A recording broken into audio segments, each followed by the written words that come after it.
Lead ওয়ার্ল্ডের পক্ষ থেকে স্বাগত জানাচ্ছি। আজকে আমাদের গল্পের আসরে রয়েছে বনফুলের বিখ্যাত গল্প দন্ত কৌমুদী। এই গল্পটি যৌনকর্মীর জীবনী ভিত্তিক। তাহলে শুরু করা যাক। যাহারা পতিতা, যাহারা নিজেদের দেহ বিক্রয় করিয়া অন্য বস্ত্রের সংস্থান করে, তাহাদের ঘৃণা করা উচিত। সুনীতি পরায়ণ সাধু ব্যক্তিদের ইহাই নির্দেশ। তাহারা আরও বলেন, তাহাদের সংস্রব পরিহার্য। প্রথম উপদেশটি এতদিন পালন করিয়াছি, কিন্তু দ্বিতীয়টি পারি নাই। কারণ আমি ডাক্তার। রোগী নিয়ে আসিয়া উপস্থিত হইলে সে পতিতা কি সতী এ বিচার করা চলে না। তাহার চিকিৎসায় মন দিতে হয়, সুতরাং সংস্রব অপরিহার্য হইয়া পড়ে। তাই দ্বিতীয় উপদেশটি পালন করা সম্ভব হয় নাই। আজ দেখিতেছি প্রথম উপদেশটির মর্যাদাও রক্ষা করিতে পারিলাম না। চাহনির উদ্দেশ্যে মনে মনে প্রণাম নিবেদন করিতে হইল। সবাই তাহাকে চাওনি বলিয়া ডাকিত। বিহারীরা বলিত নজরিয়া। আমি নামটাকে একটু শুদ্ধ করিয়া লইয়াছিলাম। চাহনির নামজাদা পতিতা ছিল না, চিত্রতারকা হইবার সুযোগ সে পায় নাই। তাহার ফি ছিল মাত্র 1 টাকা, পথচারিণী ছিল সে। সে আমার নিকট প্রথম যখন আসিয়াছিল, তখন সে সিফলিসে জর্জরিত। অনেকগুলি ইঞ্জেকশন দিয়া তাহাকে ভালো করিলাম। তাহার ফি দিতে কোনোদিন সে কার্পণ্য করিত না। কেবল শেষের ফিটা সে দিতে পারে নাই। হাত জোর করিয়া বলিয়াছিল, এখন হাতে পয়সা নেই ডাক্তারবাবু, পরে দিয়ে যাব। বিশ্বাস করুন আমাকে, নিশ্চয়ই দিয়ে যাব। বছরখানেক পরে আবার আসিয়াছিল সে। আমার ফি আনে নাই। নতুন একটা সমস্যার সমাধান করিবার জন্য পরামর্শ চাহিতে আসিয়াছিল। বলিল, আমার দাঁতগুলো দেখুন তো ডাক্তারবাবু। দেখিলাম।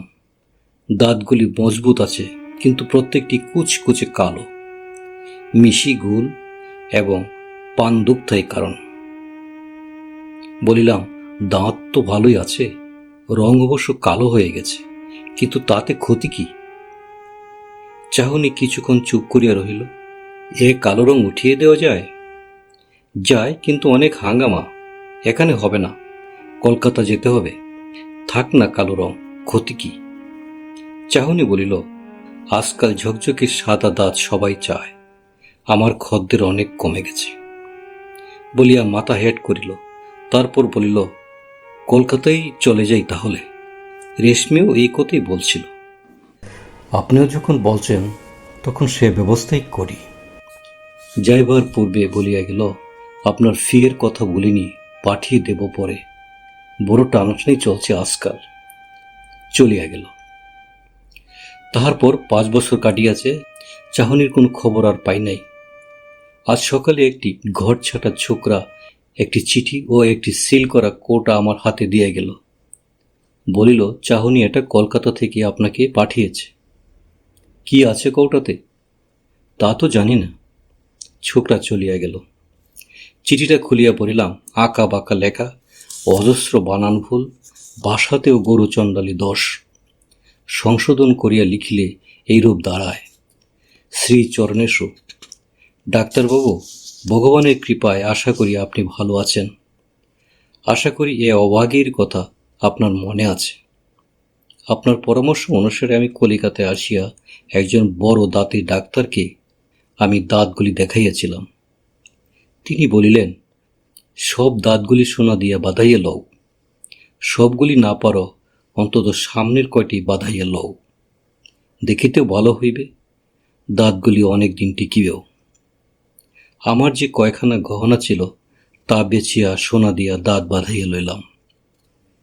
ইহাতেও ফল হইয়াছিল। এখানেই নতুন করিয়া আবার ব্যবসা ফাঁদিয়াছিলাম। লোক মন্দ জুটিত না, কিন্তু ডাক্তারবাবু আমার অদৃষ্টই মন্দ। আবার ব্যারামের পড়িলাম। এবার যক্ষা। ডাক্তার বলিয়া গিয়াছেন, বাঁচিবার আশা কম।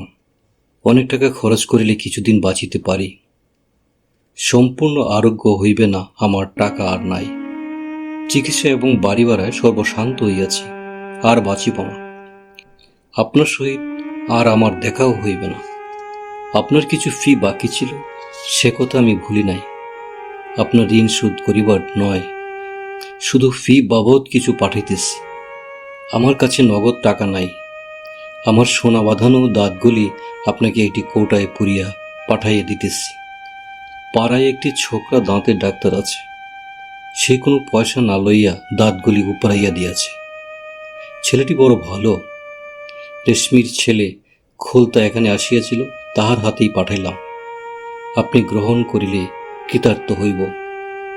আমার ভক্তিপূর্ণ সালাম জানিবেন, ইতি সেবিকা চাহনি।